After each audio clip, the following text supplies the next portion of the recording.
Bueno, mucha atención porque parece que el SP500 va camino a marcar, como vemos en el título en pantalla, uno de los mejores años electorales de la historia, pero cuidado a lo que se estima en los meses por delante, sobre todo sabiendo que evidentemente estamos entrando ya o muy cerquita de entrar en esa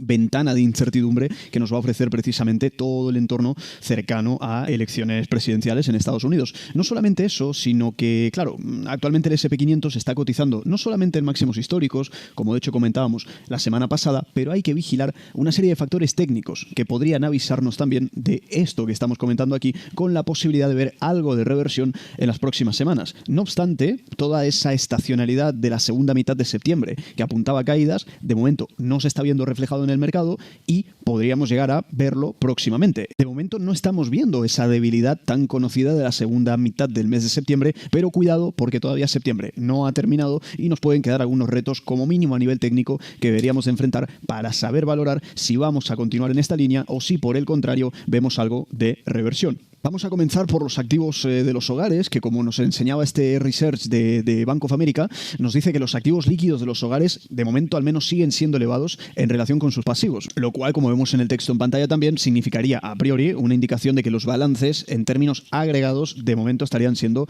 saludables. Más aún si tenemos en cuenta los distintos rangos de ingresos y distintas clases sociales, evidentemente. Es decir, estas condiciones a priori saludables aplica a todos los niveles de ingresos, como de hecho estamos viendo en pantalla. No obstante, aún así, habría que mirar un poco a los segmentos más, por así decirlo, más de niveles más bajos o de recursos más bajos a nivel social, que son justamente los percentiles de 0 a 20 y de 20 a 40. ¿Qué es lo que estamos viendo? Pues que, como comentamos aquí, siguen siendo los más apalancados, lo cual es a priori consistente, como comentamos aquí, con tendencias históricas de este tipo de hogares a lo largo de la historia. Ya sabemos que tienden a depender un poco más de la deuda, evidentemente. Y por contra, es decir, en este caso todo lo contrario, si nos vamos a los percentiles más altos, probablemente, por ejemplo, de 99 a 100, que es digamos, el grupo más adinerado de la sociedad, pues evidentemente tienen una proporción mucho menor de deuda frente a los activos. Y esto también lo podemos llegar a hilar con el índice de condiciones financieras, que como nos estamos dando cuenta, esto lo compartía de hecho Goldman Sachs, y de hecho se encuentra en su nivel más flexible y más relajado desde mayo de 2022. Démonos cuenta cómo hemos estado viendo una disminución considerable, ¿de acuerdo?, en lo que serían precisamente esas condiciones financieras, lo cual esto al menos estaría apoyando un contexto benigno de fondo de mercado que le podría estar dando soporte, apoyo precisamente al entorno actual de mercado. De hecho, aquí lo vemos desde otra perspectiva y precisamente en comparación con Australia, ¿no?, que en este caso nos serviría como ejemplo en esa comparativa, ya que probablemente en términos de condiciones financieras nos permite evaluar cómo, en este caso, dos economías desarrolladas, pero además con políticas monetarias y estructuras económicas distintas, vemos que responden de manera diferente, en este caso, a eventos globales, aunque con similitudes en la mayoría de tendencias. Pero en este caso, acercándonos al momento actual, básicamente lo que estamos viendo es que, sobre todo desde el área de Estados Unidos, ¿no?, en ambos casos, pero más puntualizado todavía en Estados Unidos, la flexibilización de las condiciones financieras es incluso mayor a la de Australia, pero ambos se sitúan por debajo de la línea 100, lo cual pues indicaría, como vemos aquí, condiciones un poco más flexibles. Pero claro, todo esto en contraposición a la narrativa o al sentimiento de mercado que está habiendo alrededor de una recesión. Démonos cuenta cómo en junio ya el mercado estaba cotizando un 50-50, o sea, veníamos de una narrativa de soft landing, como estamos viendo en la línea azul, desde niveles muy altos. Eso significaría o daría a entender que esa narrativa o esa expectativa o estimación de soft landing, de aterrizaje suave, ha ido descendiendo a lo largo del tiempo. No solamente eso, sino que paralelamente la expectativa de recesión ha ido aumentando, hasta que ahora ambas narrativas se sitúan casi en 50-50. Aquí no diríamos que hay un consenso generalizado muy grande alrededor de un sentimiento de recesión, pero que sí ha ido increciendo, a la vez que vemos que la narrativa de soft landing se ha ido ajustando y reduciéndose proporcionalmente. Pero claro, ¿qué está haciendo el mercado, no? Porque sorprende un poco también lo que compartía Bank of America, y es que estamos viendo que los flujos de entrada, sobre todo evidentemente en equities, en renta variable, están siendo los máximos de 9 semanas. Y todo esto a priori podría también estar coincidiendo con las subidas que estábamos comentando anteriormente en el SP500. No solamente eso, sino que también cabe,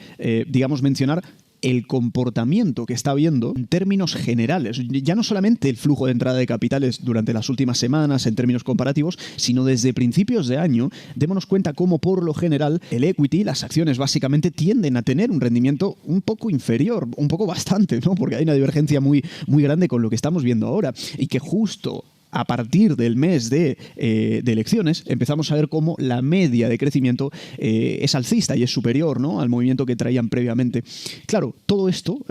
también lo debemos encajar con ese otro insight que compartíamos al principio del vídeo, y es que, claro, no solamente venimos con fuertes subidas, no solamente la línea avance y descenso apoya las subidas, lo cual es algo bueno, porque al menos es una subida pero con amplitud. Es decir, es una subida no únicamente acompañada por 5, 6 o 7 compañías, que son las que más pesan en el S&P, sino que de fondo de mercado, la línea avance y descenso de todo el New York Stock Exchange está yendo en línea justamente a la subida que estamos viendo en el S&P, lo cual también se traduce en todas las subidas que estamos viendo aquí justamente. Esto no viene únicamente del lado retail, es decir, cuando miramos a los hedge funds, también estamos viendo que la proporción o la exposición en términos de renta variable también está siendo no solamente elevada de cara a las elecciones, sino notablemente superior, démonos cuenta del spread, del diferencial que hay respecto a la media justamente en año electoral. Por lo tanto, esto es algo que básicamente apoya toda la subida de ahora, que nos dice que no únicamente el retail, sino el institucional también están dentro, que además han incrementado el flujo de entrada de capitales en renta variable, sino que además traemos un diferencial muy amplio respecto al resto de años electorales, como precisamente también comentábamos al principio del vídeo. Y si hablamos de volatilidad, estamos viendo también una moderación, además en una gran parte de las categorías, ¿no? En este caso vemos una moderación en renta variable, que sería básicamente el VIX de equities. Vemos también en renta fija, que es el MOVE, que sería básicamente como el VIX, pero aplicado a los bonos. Y luego, paralelamente, en West Texas también vemos una ligera disminución, pero en donde más volatilidad estamos viendo es en el mercado de divisas, que sería el VIX, pero de commodities, en este caso, que sería justamente el de Forex. Cuando prestamos atención, no solamente hay una disminución generalizada, ¿de acuerdo? Es una moderación en términos generales, pero el que seguiría todavía muy alto es la volatilidad, en este caso, pero de las monedas, de las commodities o de Forex en este caso. Y esto nos trae un poco a la memoria lo que estábamos viendo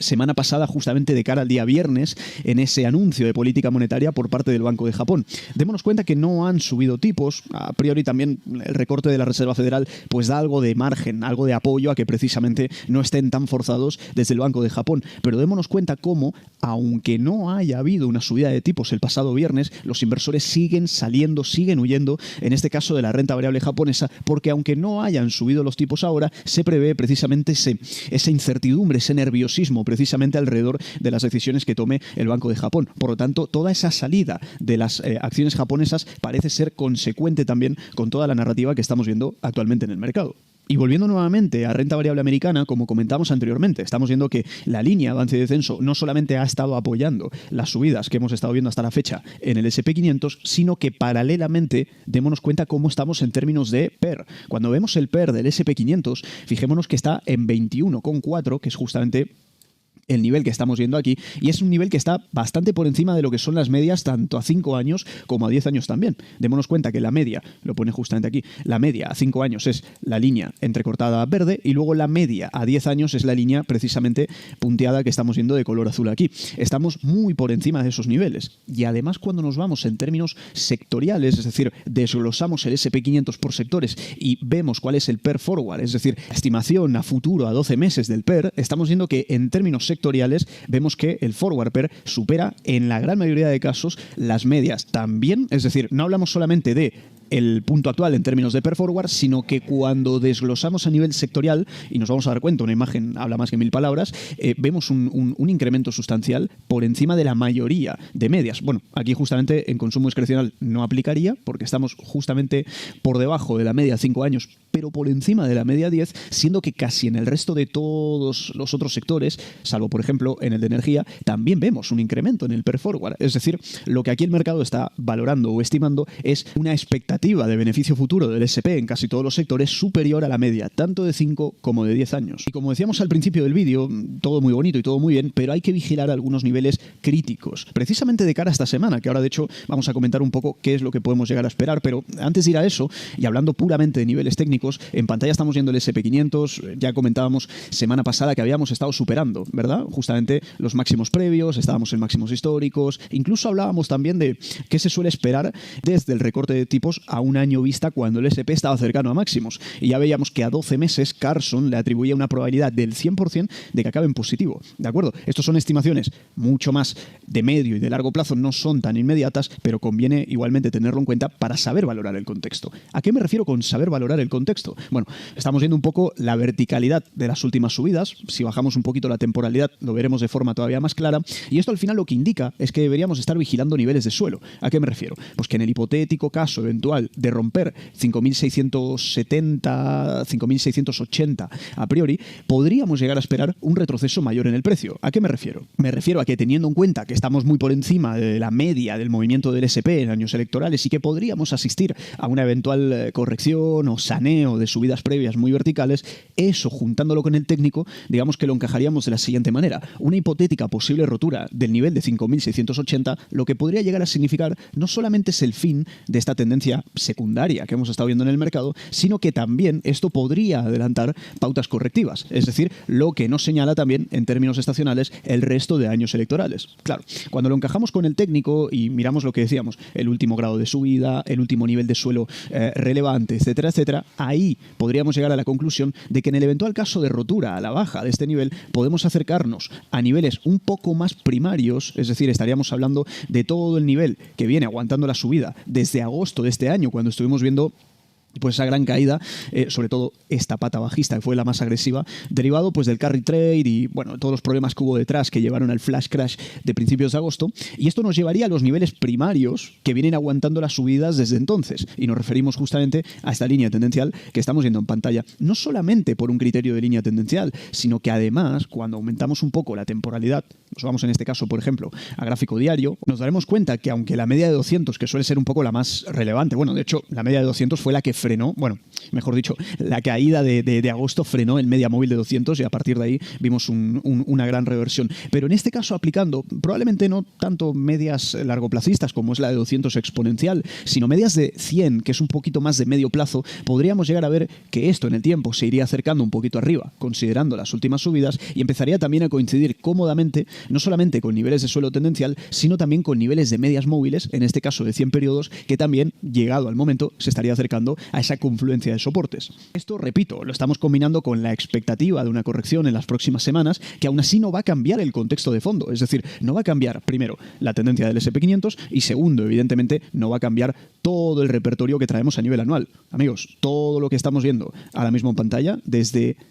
este punto más o menos hasta la fecha, es todo positivo en el S&P 500. Por lo tanto, que los árboles no nos impidan ver el bosque, porque incluso aun viendo correcciones en las próximas semanas, si nada logra resquebrajarse mucho más, y más que el grado de verticalidad de la última subida, de esa recuperación en V de la caída de agosto, hablamos de las tendencias generales medidas por medias móviles, es decir, todos los niveles de soporte macro del mercado apoyados en criterio de medias móviles. Ni siquiera es que estemos vaticinando una corrección, simplemente estamos hablando de que en el hipotético caso de que este tipo de estudios o estadísticas se logren manifestar en las próximas semanas, entonces deberíamos vigilar según qué niveles técnicos. Si no los perdemos, pues muy sencillo, la proyección al alza del S&P continuaría, pero si los perdemos, no únicamente nos iríamos fijando bastante en ese nivel de 5.500 aproximadamente, sino que también tendríamos en cuenta no únicamente el último grado de subida, sino también toda la tendencia macro que hemos estado hablando antes en términos generales. Probablemente uno de los catalizadores más cortoplacistas y directamente orientándonos a lo que sería esta semana sería la agenda macro. Hoy lunes ya hemos conocido algunos datos, sobre todo del lado de Alemania y del lado de Estados Unidos. La manufactura se sigue contrayendo mucho, como estamos viendo, pero para variar, y esto lo hemos estado viendo mucho, manufactura se contrae y lo compensa servicios, que es uno de los sectores más fuertes y que más contribuye en este caso al PIB, pero no es una buena señal que se esté contrayendo tanto la manufactura en Estados Unidos. Fijémonos que queda no únicamente por debajo de la previsión, sino por debajo del dato anterior, casi un punto, casi 10 décimas por debajo de lo que sería el dato anterior. O sea, la tendencia de la manufactura está muy a la baja, pero compensada, como decimos, por el sector servicios que, como estamos viendo, supera la estimación, y aunque quede ligeramente por debajo del dato anterior, sigue siendo un dato fuerte en el momento en el que vemos que está, pues efectivamente, superando el nivel de expansión, que es el nivel de 50. Más allá de eso, esto era de cara al lunes, pero hablando de cara a la agenda macro de la semana y lo que puede llegar a condicionar precisamente todas estas subidas que estábamos comentando y estos niveles técnicos que comentábamos en el S&P, va a depender en gran manera también de la agenda macro de esta semana. Mañana martes conoceremos la confianza del consumidor americano, en este caso de Conference Board, el miércoles venta de viviendas nuevas en Estados Unidos e inventarios de crudo, pero el plato fuerte viene aquí, el plato fuerte viene el jueves, porque hay un mix de todo. Por un lado tenemos ventas minoristas en España, pero lo importante en Estados Unidos vendría aquí, PIB trimestral de Estados Unidos, desempleo, muy importante esto porque aunque sea un dato semanal que no tiende a ser exageradamente volátil, el mercado en la actualidad lo está monitoreando mucho. Ya sabemos todo lo que está ocurriendo alrededor del empleo, por lo tanto, cualquier dato, aunque sea semanal y de menor relevancia, comience a repuntar, es decir, en el caso de ver mayores solicitudes por desempleo, cuidado, porque si lo unimos al resto de la foto del mercado laboral, veremos que, por ejemplo, comparándolo con ofertas JOLTS, ¿no?, que se habían contraído bastante, veríamos una contracción en las JOLTS y un aumento en los despidos. Eso en el caso de ver unos datos de desempleo malos, un dato de peticiones de desempleo que aumente todavía más. La semana pasada no aumentó, por lo tanto seguimos en esa línea, pero en este caso uno de los canarios en la mina podría ser, en este caso, lo que conoceremos el jueves en esas peticiones de subsidio por desempleo en Estados Unidos, así que muy atentos precisamente a ese dato macro. Por otro lado también, y para cerrar el jueves, declaraciones tanto de Powell como también de Lagarde. Veremos qué nos comentan, pero puede ser un punto de volatilidad añadida. Y luego cerramos viernes, del lado de Europa, inflación en España, desempleo en Alemania, pero lo más importante, el indicador favorito que más mira y vigila de cerca la Reserva Federal. Cuidado con el deflactor del consumo, cuidado con ese PCE para cerrar la semana, porque de momento venimos muy bien,